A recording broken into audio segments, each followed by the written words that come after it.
So we have mixed feelings on it. We've won on some points, and we obviously lost on other points, all of which will be obviously handled on appeal. Sean Kingston's mom just got hit with a massive sentence for fraud. That appeal might be tough because her reaction after the sentence might have just made things a whole lot worse. I've got the details. Let's break it down. A mother-son hustle gone wrong.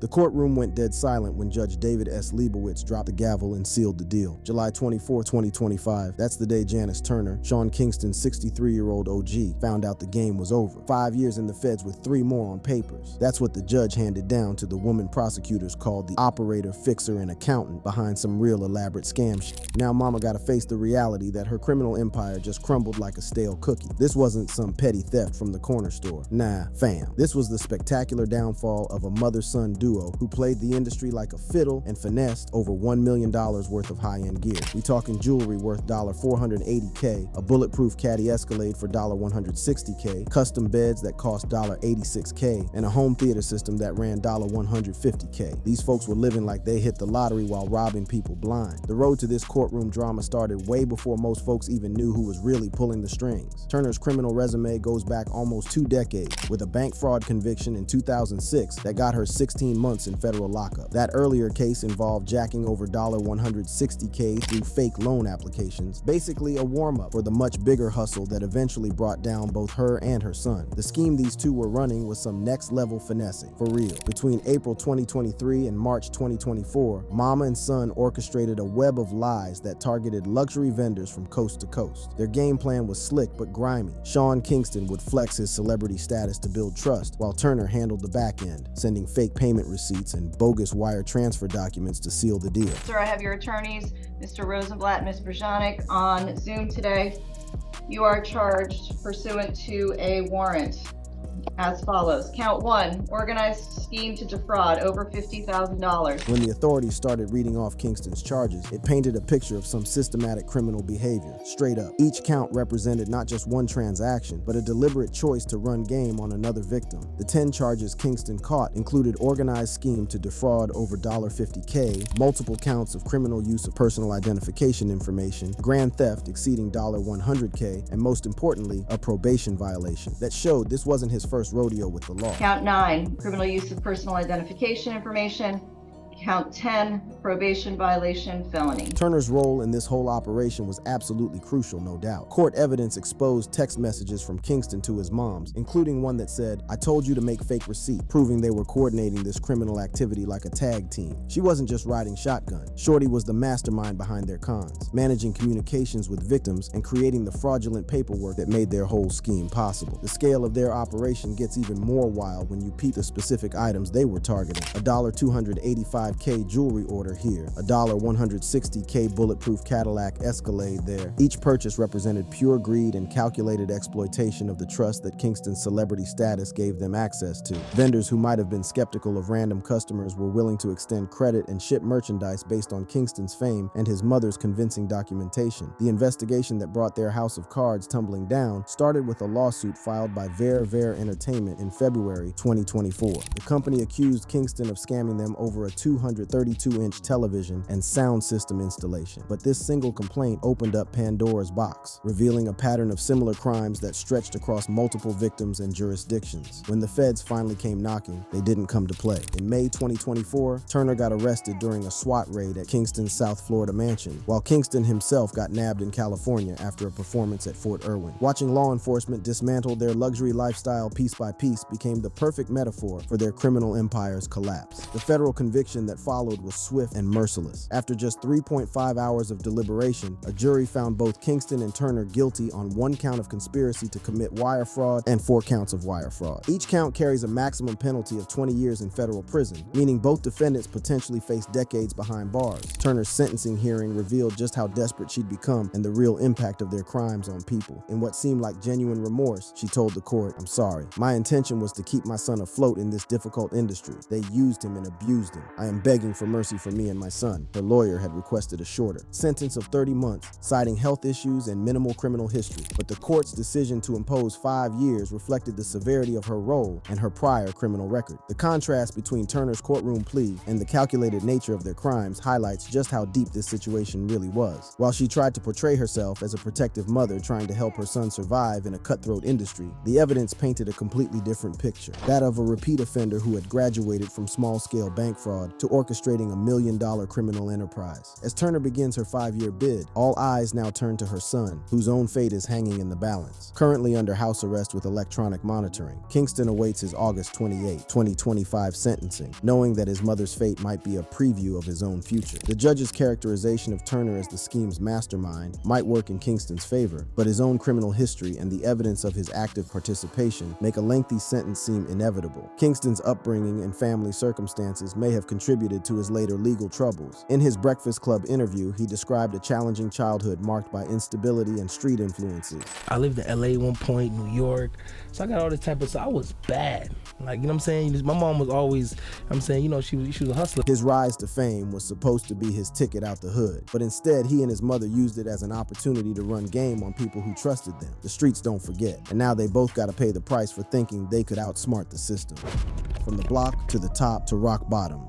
To really understand how Sean Kingston ended up in federal court facing decades behind bars, we gotta rewind back to the meteoric rise that made him one of the most recognizable voices coming out the late 2000s. Born Kishian Paul Anderson on February 3, 1990, in Miami and raised partly in Jamaica, Kingston's come up was nothing short of extraordinary, straight up. His story begins in the most modern way possible, discovered on YouTube by Matt Tobin at Beluga Heights Records, leading to a deal in 2007 with a joint venture involving Coke and Epic Records. At just 17 years old, Kingston dropped Beautiful Girls, a track that would change his whole life forever, no cap. The song, which cleverly flipped Ben E. King's classic Stand By Me, didn't just climb the charts, it conquered them like a boss. The track reached #1 on the Billboard, Hot 100 and top charts worldwide, including Australia, Canada, Spain, and the UK, where it held the top spot for 4 straight weeks. This wasn't just a hit, it was a cultural moment that introduced a fresh reggae-inspired R&B sound that would influence mad artists in the years that followed. Kingston's self-titled debut album, released on July 31st, 2007, entered the Billboard 200 at #6 and eventually went gold after moving over 500K units. For a teenager from Miami with Jamaican roots, this level of success was almost surreal. Follow-up singles from the album, including Me Love and Take You There, continued to perform well on the charts, establishing Kingston as more than a one-hit wonder and building what appeared to be the foundation for a long and successful career in the game. The momentum kept rolling with his sophomore effort, Tomorrow, released in September 2009. While it didn't quite match the commercial heights of his debut, it produced another significant banger in Fire Burning. Perhaps more importantly, it featured his collaboration with a young Justin Bieber on Eeny Meeny, a track that demonstrated Kingston's ability to work with other rising stars and maintain his relevance in an increasingly competitive pop landscape. However, by the time his third major album, Back to Life, was released in 2013, with the moderate hit Beat It featuring Chris Brown and Wiz Khalifa, something had fundamentally shifted in the game. The album failed to chart on the Billboard 200, marking a dramatic decline from his earlier successes, and tellingly, it would be his last release on a major label. The question that had many people scratching their heads was simple: what went wrong with this dude? The answer lies in a perfect storm of personal tragedy, legal drama, and changing industry dynamics that gradually ate away at both Kingston's commercial appeal and public image. One of the first major incidents occurred in May 2011, when Kingston nearly lost his life in a jet ski accident in Miami. The severity of the crash, which resulted in serious injuries and hospitalization in critical condition, cannot be understated. Kingston crashed into a bridge, and recovery was a long, difficult process that kept him out of the spotlight during crucial career-building years when he should have been capitalizing on his momentum. But it was the legal troubles that began piling up around the same time that truly began to damage Kingston's reputation and career prospects. In 2010, serious allegations emerged that would cast a long shadow over his public image. Carissa Capilotto accused Kingston, his bodyguard, and a band member of gang raping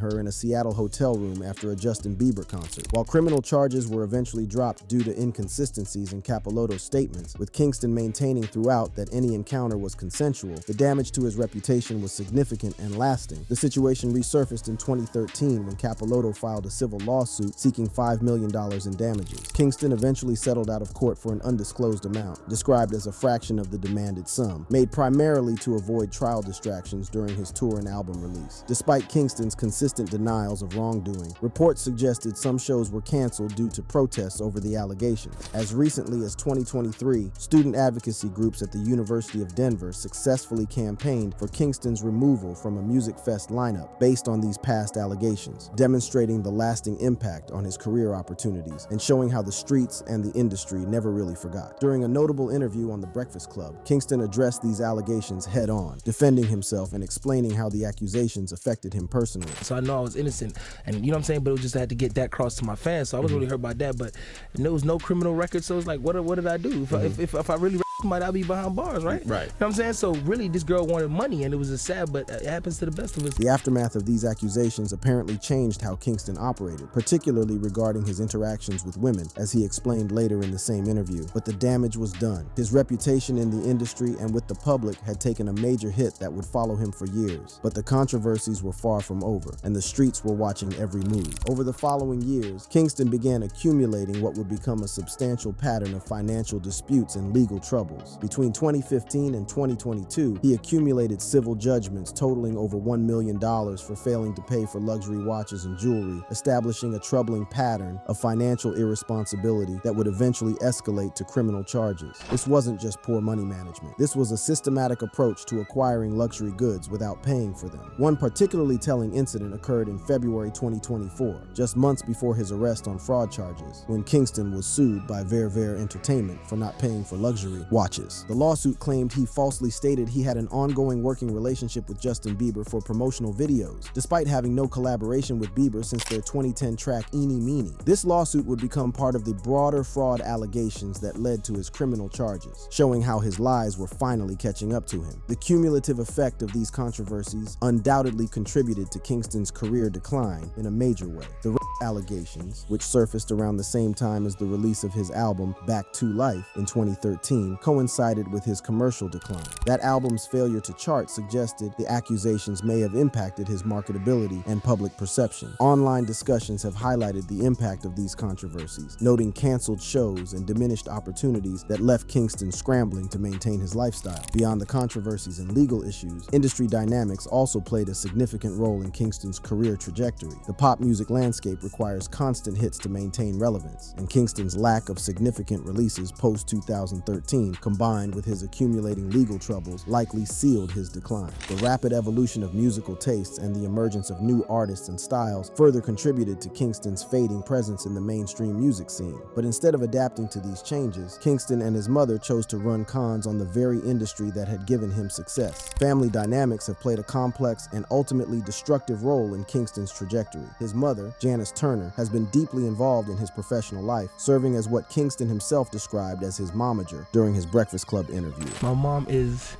she helps my manager Jim McDaniels out. She's the momager? Yeah, she's a momager. This revelation takes on new significance in light of their recent convictions, suggesting a pattern of legal troubles that may have influenced Kingston's own approach to financial matters from the very beginning. The close professional and personal relationship between mother and son appears to have extended to their criminal activities as well, with Turner playing a significant role in the fraud scheme that led to their convictions. Turner's influence on her son's career decisions and financial practices created a toxic environment where illegal activity became normalized. Kingston's difficult upbringing and family circumstances may have contributed to his later legal troubles. In the Breakfast Club interview, he described a challenging childhood marked by instability and street influences. The progression from chart-topping success to federal fraud conviction represents one of the most dramatic falls from grace in recent entertainment history, for real. Kingston's journey from a teenage sensation discovered on YouTube to a 35-year-old defendant facing decades in federal prison serves as a cautionary tale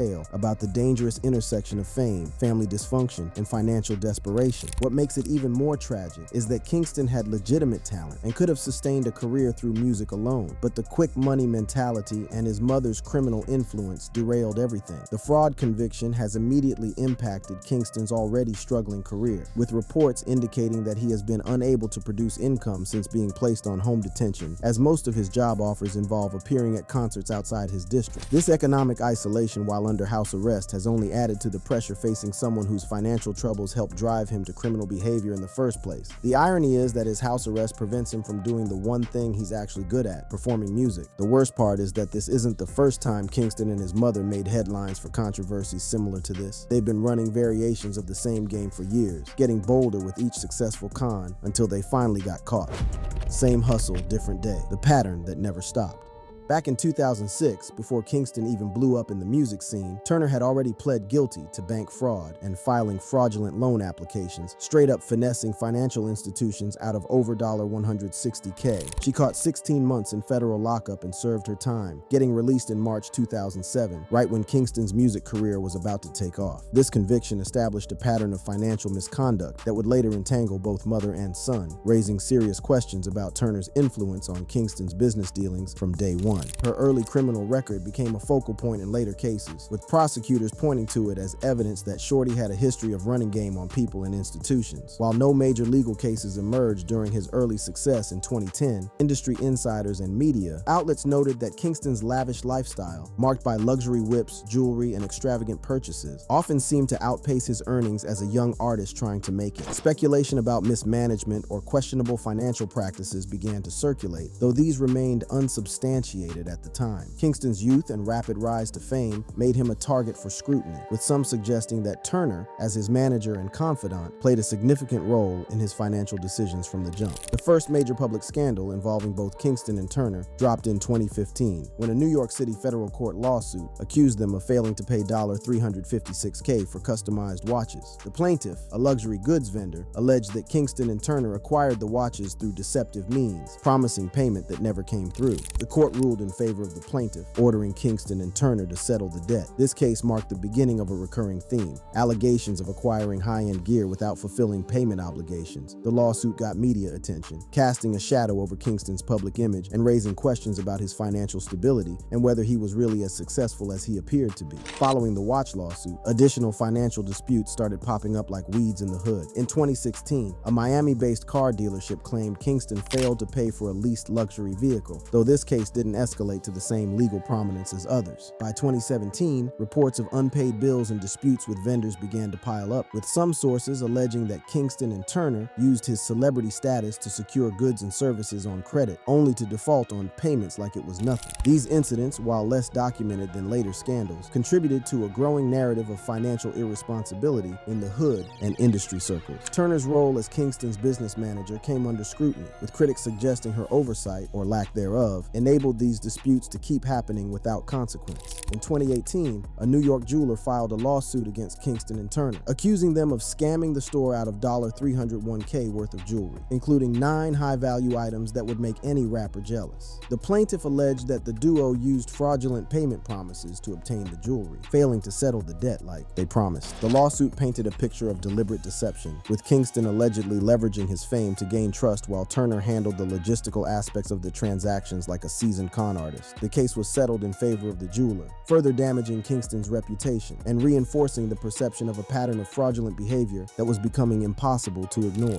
Media coverage of the incident highlighted the duo's apparent disregard for financial obligations, with some outlets speculating about deeper financial troubles brewing beneath the surface. Beyond financial scandals, other allegations of personal misconduct have occasionally surfaced, primarily through social media platforms like Reddit, where people speak freely without fear of legal consequences. Users have claimed that Kingston was involved in incidents of sexual assault, with one alleging he assaulted a friend in their hometown and another referencing a similar incident allegedly suppressed by his legal team. These claims lack corroboration from official records, court documents, or mainstream media, and are absent from Kingston's Wikipedia page or other authoritative sources. The Kingston-Turner scandals have reverberated beyond their personal legal battles, prompting discussions about financial vulnerabilities in the entertainment industry and how artists from the hood can get caught up in illegal schemes. Music business attorneys have reported a surge in demand for financial literacy training and fraud prevention services as artists and vendors seek to protect themselves from similar schemes. The case has also sparked debate about the dynamics of family involvement in celebrity careers, especially when that family has a history of running game on institutions and individuals. Turner's defense portrayed her as a protective mother trying to keep her son afloat in a cutthroat industry, while prosecutors argued she was the mastermind behind a criminal enterprise that exploited her son's fame fame for personal gain. Kingston's defense painted him as a naive young artist overwhelmed by fame, with character witnesses testifying to his generosity and community involvement back in the day. However, prosecutors countered with evidence of his active participation, including recorded conversations and text messages coordinating with Turner that showed he knew exactly what was going on and was actively participating in the scheme. The case has been cited as a cautionary tale about the pressures of maintaining a celebrity lifestyle, particularly for artists who achieve fame early in their careers and come from environments where hustling is normalized and seen as a legitimate way to get ahead. Sean Kingston and Janice Turner's scandals, spanning from Turner's 2006 bank fraud conviction to their 2025 wire fraud convictions, reflect a troubling pattern of financial misconduct that shows they never really left the streets behind, no matter how much success came their way. From unpaid luxury goods to a sophisticated million-dollar fraud scheme, their actions have resulted in significant legal consequences,